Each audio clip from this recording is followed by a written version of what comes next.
All right, in this lecture, I'm going to share with you some definitions from some common organizations who are focused on personalized learning and competency-based learning.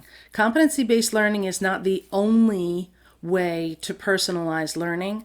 However, in my experience in the classroom with teachers who have been trying to do it, we find ourselves migrating toward competency-based. No matter what other system we're using, the whole idea of having a proficiency or a competency and having a standard that the students have to reach makes sense no matter which other system you're using. So what we're going to be doing is just going over some common definitions from these companies and organizations, and then in the end you're going to be creating your own definition and you're going to be putting it on your Google site portfolio. Okay? All right. So these are some common personalized learning companies that you might have heard of. So there's Marzano. Bob Marzano is a leader in personalized learning.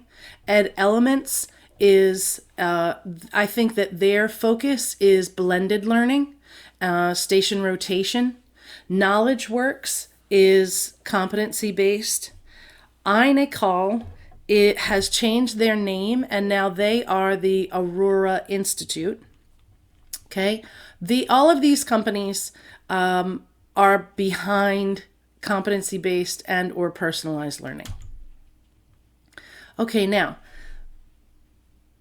these two videos are going to be in the LMS for you to watch. So you're going to be seeing what is personalized learning, and then I want you to look at how similar Montessori is, and a lot of what we are moving toward is taking us right back to Maria Montessori because she had it right. She really did. So if you're interested in learning more about that, I would definitely start digging into some Montessori information. Okay, so according to Ed Elements, their personalized learning definition says that students get the instruction they need when they need it. Ed Elements admits there are many good and valid approaches to personalizing learning for students, and then they have a list of competency-based, project-based learning, PBL, blended learning, station rotation, flipped learning. These are all ways that you can personalize learning. What I've seen, though, is that each of those things lacks a system of documentation.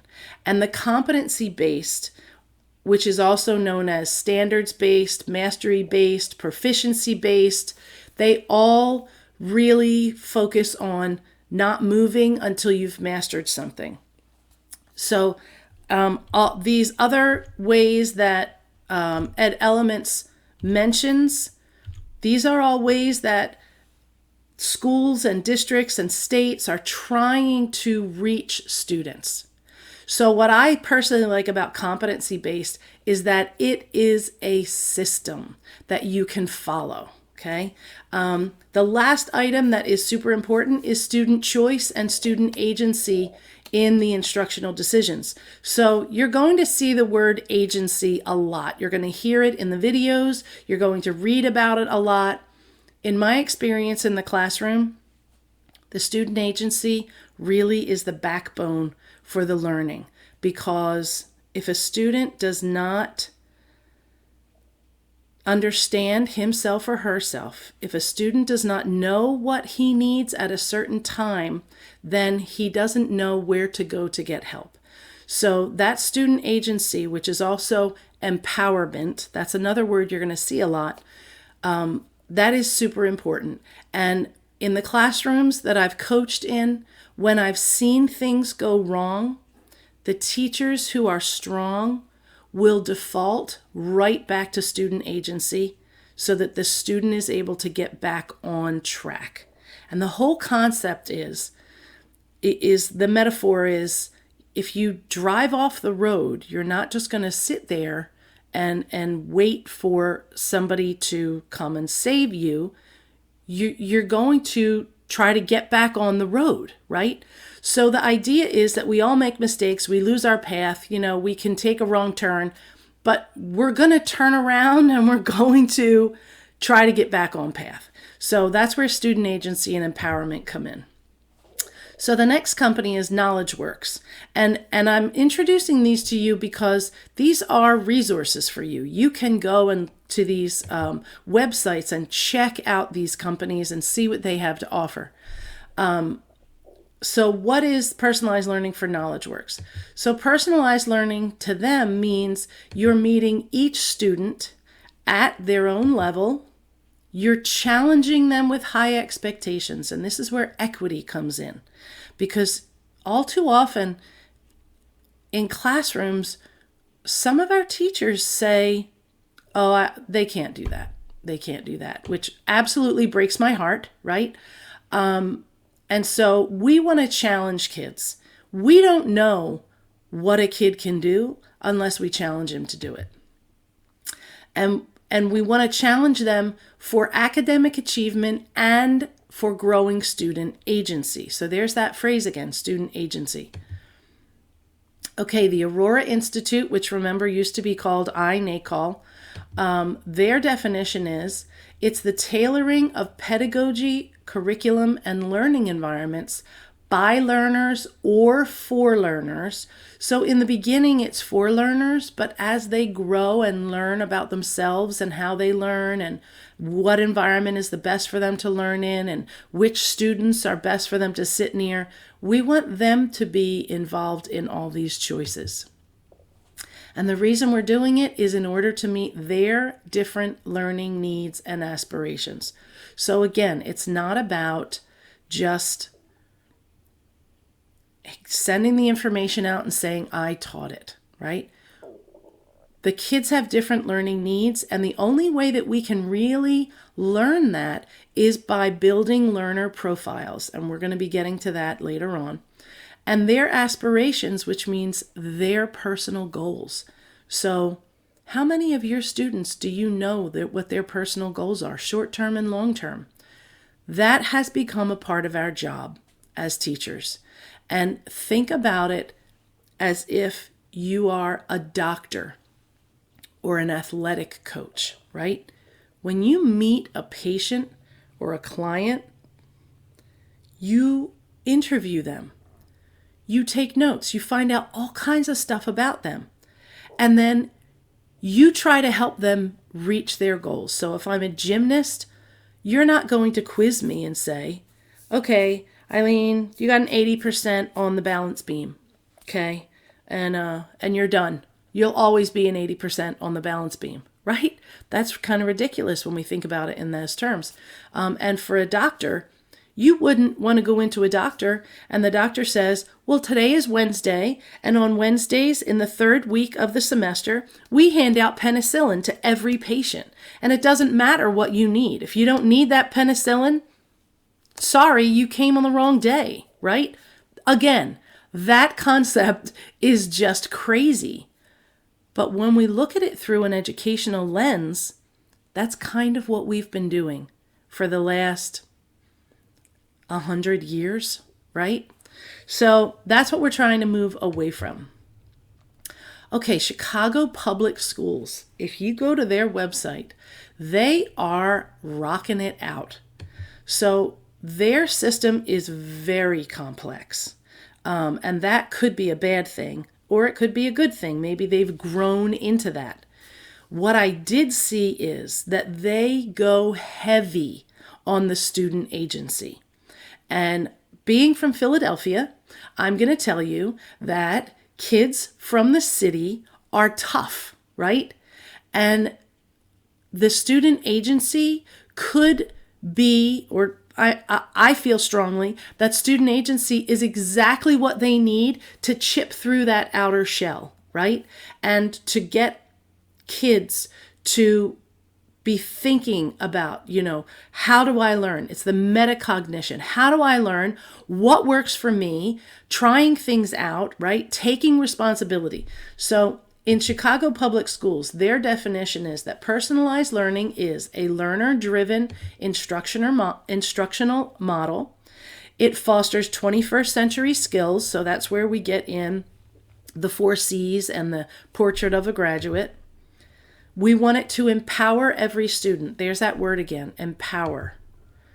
And we want the students to actively co-design their learning path, pace, and environment. So if that isn't asking what are your needs and when do you need them, then I don't know what is. And of course, this all is going to happen according to their individual needs, strengths, and interests. All right, now, this is how I think about the personalized learning and the competency-based personalized learning. When you think about a human, we have the skeletal system, we have the muscular system, we have the circulatory system, right? We have all these different systems inside our body. And if we remove any one of them, would we be a human? Would we be a functioning human? So you could argue that, well, people's lungs stop working and we put them on a machine. Or a person can lose a limb and we have a prosthetic device. Yes, we do. And why do we have those things? Because you cannot function without them. So if you think about the competency-based and personalized learning, what we have learned is that these 4 things, student agency, learner profile, learner pathways, and flexibility, are the 4 systems that you need to have to be successful. And if one of them is not there, then the body is not going to be healthy, right? It might work, it might move, but it's not going to be at its top performance. So data along the right is important because it feeds each of these. So if you think of data as the food going in to the body that feeds each of these systems, right? You can have good food and you can have bad food. You can have good data and you can have bad data, right? Or you can have empty data, just like you have empty calories. So just because you have data doesn't mean that you're using it properly. And oftentimes we can be data rich and information poor, which means we are collecting all kinds of data. If you look at some of these software programs, there's so much data in there. But that doesn't mean that the teacher knows how to use it. The same way that a body maybe doesn't know how to break down synthetic foods. So it's similar in that sense. So the different companies have different ways of discussing these things. So Ed Elements talks about targeted instruction. They talk about digital content. They're big on digital content. Student reflection and ownership, and this is where the student agency comes in, and then data-driven decisions. So this might not cover all 4 of these, okay? But it might as you drill down. Here's a different system for personalized learning. They focus on people, pace, path, and place, okay? Which is actually very much the blended learning concept, but it's time, pace, path, and place. This is a different one. This Bristol Warren School District says that it needs to be learner-centered, learner-driven, and learner-connected. Here's another one. This one has student agency, social-emotional engagement, 21st century skills, and academic outcomes. So these don't necessarily include all 4 of these, but if this is working for them, more power to them. Now this one right here is what the South Carolina Department of Ed uses. Whoops. So what we've got is learning pathways, flexible learning environments, learner profiles, and in the middle here we have student ownership that is underlying all of it. So just like I said in the Chicago Public Schools, the student ownership really is pushed hard there, because if the students are not working within the system or are not understanding it or are not seeking help, then the system's not going to work. Okay? Now, as you go back into the LMS, the concept for this module is that you are going to be developing your own definition of competency-based learning. The personalization is automatic with competency-based learning if it's being done right. So it will be personalized. So you can combine both of those things in your definition. There really is no right or wrong answer, just lots of questions, okay? There's also a discussion question in Google Classroom for you to start actually putting your ideas down for a definition. And what I'm asking you to do there is I want you to please describe what competency-based education is to a colleague or to a parent that is curious. All right? So I'll meet you back in the LMS.